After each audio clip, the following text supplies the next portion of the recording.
cắm ở phía thưa cái tôm rồi chiêng phong ta cây này bờ luôn bờ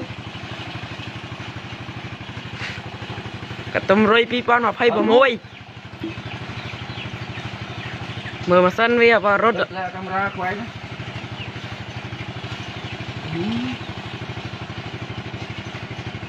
em mất rồi biết à nào em là màu luôn chuyên một can mà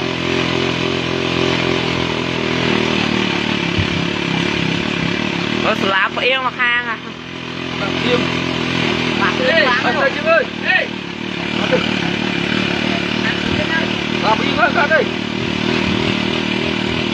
bạn nó đã lại lượt mà bán rồi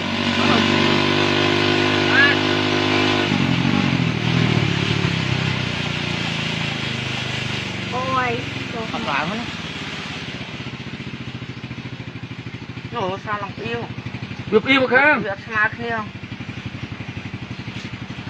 việc mà mày